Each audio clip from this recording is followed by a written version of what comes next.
Max Verstappen might be heading into the most dangerous season of his career, and the threat isn't Lewis, Lando, or Oscar. It's his own team's engine.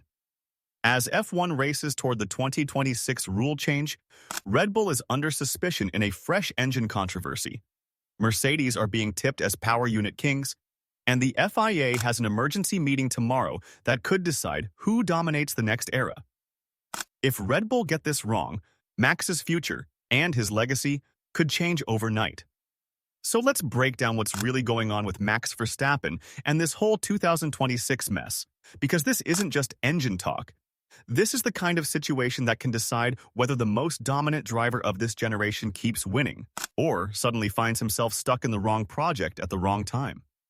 Right now, Max Verstappen is looking at a future that feels less and less under his control. On paper, everything looks perfect. He's the benchmark of the grid. He's under contract with Red Bull until 2028, and he's just come off seasons of domination that rewrote the record books. But as Formula One moves toward the 2026 regulation reset, the whole game is shifting from who has the best driver to who has the smartest engine and hybrid system.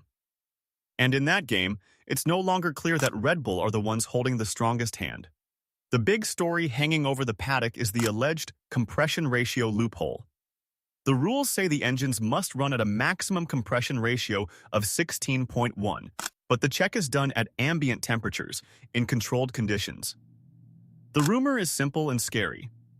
Clever manufacturers, especially Mercedes high-performance powertrains, and maybe Audi, have found ways for that ratio to effectively go higher once the engine is running at full temperature and pressure, without technically breaking the written rule. If that's true, any team using that power unit could be running with a hidden performance boost every single lap while still passing scrutineering. And this isn't some small paddock whisper anymore. It's serious enough that the FIA has called a decisive meeting for tomorrow to look at this exact issue. Think about what that means for Max. Depending on what is said behind those closed doors in Geneva or Paris, he either goes into 2026 in a world where everybody is on a relatively level playing field, or into a championship where Mercedes, Audi, and their customer teams might have a baked-in advantage that Red Bull can't touch without rebuilding half their engine philosophy. It's not just a technical footnote, it's potentially the difference between fighting for wins or fighting for row 3 on the grid. At the same time, Red Bull's own messaging is getting uncomfortably honest. For years, their public line was pure confidence. We will be competitive. We trust our people. We know how to win in new eras. Now, the tone is quieter, more defensive. Senior figures around the team are already hinting that 2026 could be a difficult year, that at best they might be the second or third strongest package. When the people at the top stop talking about domination and start talking about survival, you know the mood inside the factory has changed. That's before you even get to the internal chaos.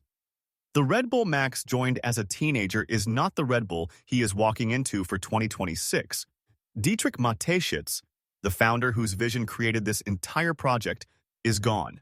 Christian Horner, the team principal who fronted their rise from day one, has been pushed out.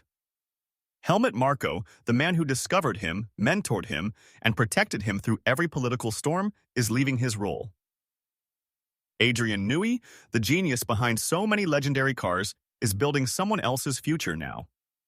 In their place, you have a more corporate structure led by Oliver Mintzlaff and a new leadership group who are still trying to prove they can run a race team as well as they can run a brand. For Max, who's always been brutally clear that he only cares about one thing, driving the fastest possible car, this is a nightmare combination. On one side, regulatory chaos and an engine war he can't directly control. On the other, a team that has lost many of the characters he trusted most and is asking him to trust a brand new engine project under Red Bull Powertrains at the exact moment the rules become more complex than ever. If that engine is underpowered or unreliable, or both, he will be the one paying the price in the standings, even if he drives perfectly. And it's not like the rest of the grid is standing still.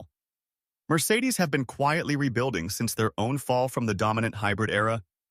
Their high-performance powertrains division is widely regarded as the gold standard in engine engineering, and with the 2026 split between internal combustion and electric power, that experience suddenly looks priceless. If the rumors are true and Mercedes starts the new era with the best power unit, it puts them right back in the spotlight as the team you join if you want to win 3, 4, 5 more championships. Then there's Honda, coming back in full works partnership with Aston Martin. They've already proven how strong they can be in energy deployment and hybrid integration. Now picture that strength plugged into a team that has serious money from Lawrence Stroll, a new factory, wind tunnel, and big-name technical signings, including figures with Red Bull history. If Aston's 2026 car hits the mark, that becomes a very interesting destination for a driver like Max who already knows and respects the Honda people. So where does that leave him personally? The truth is, Verstappen is walking a tightrope between loyalty and ambition. Publicly, he's calm. He says he'll be at Red Bull in 2026. He insists the rumors are overblown. He reminds everyone how many times this team has silenced doubts before. But behind closed doors, his camp is absolutely watching every dyno reading, every GPS trace, every whisper coming out of Mercedes and Aston. His manager, Raymond Vermeulen, has already admitted that 2026 could be complicated for Red Bull. That is not the language you use when you feel bulletproof. The contract until 2028 sounds ironclad, but in F1, no contract survives a truly broken project. There are performance clauses, exit triggers, legal gray zones, and beyond all of that, the simple reality that if a driver of Verstappen's caliber really wants to move and a top team really wants him, deals get made. If Red Bull's new engine is slow and fragile, and Mercedes or Aston turn up with a rocket ship, no one honestly believes Max will just cruise around in 5th place for 3 years because a piece of paper says he should. That's why this engine controversy matters so much, not just for 2026 lap times, but for the entire power balance of the sport.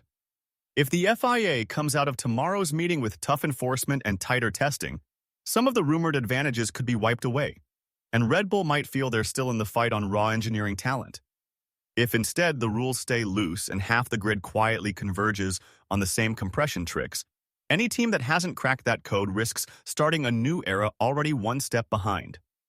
Add to that the expectation of higher retirement rates once the new regulations are in play. For years, fans have got used to near-bulletproof cars.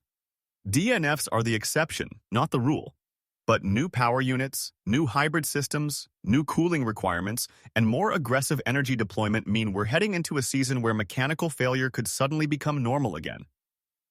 For a driver like Max, who has built his reputation on relentless consistency, it will be infuriating if his races are being wrecked not by his driving, but by software glitches, overheating batteries, or fragile components. That's the kind of thing that doesn't just cost points, it breaks trust. And yet, despite all this turbulence, Verstappen's status as the reference point hasn't really changed. In driver ratings, in paddock conversations, in how rivals talk about him, he is still the guy. George Russell, Lando Norris, Oscar Piastri, all of them are measuring themselves against Max. The debate around Norris versus Piastri in 2023, the arguments over who was more impressive relative to their machinery, all orbit around the same question. If you put any of these guys in equal cars with Verstappen, can they really beat him over a season? The fact we're still asking that tells you everything about his standing. That's also why his next move, or even just his next season, is such a huge storyline for F1. If Red Bull and Red Bull Powertrains nail 2026, we could see Verstappen 2.0.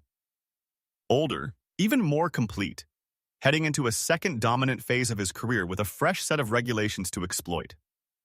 If they miss, we could be watching the beginning of a slow, frustrating slide that ends with a blockbuster transfer to Mercedes or Aston, or an early exit from the sport from a driver who's never been shy about saying he doesn't want to hang around if he's not fighting for wins. Right now, everything hangs on a few key unknowns. How real is the rumored engine loophole advantage? How far along is Red Bull's new power unit compared to Mercedes and Honda? And how much patience does Max actually have if 2026 starts badly? On the outside, all we see are headlines about FIA meetings, testing schedules, and cautious quotes from team bosses. On the inside, careers and legacies are being shaped by decisions and designs that fans will never see. What we do know is this. For the first time in a long time, Max Verstappen is heading into a season where his talent alone might not be enough to guarantee he's in the best car. The guy who has made F1 look easy could be about to face the hardest question of his career. Not, can you beat the others? But, can you trust Red Bull to give you the weapon you need in a completely new era of Formula One? And if the answer turns out to be no, then 2026 won't just be the start of new rules. It could be the beginning of the end for the Verstappen Red Bull dynasty as we know it.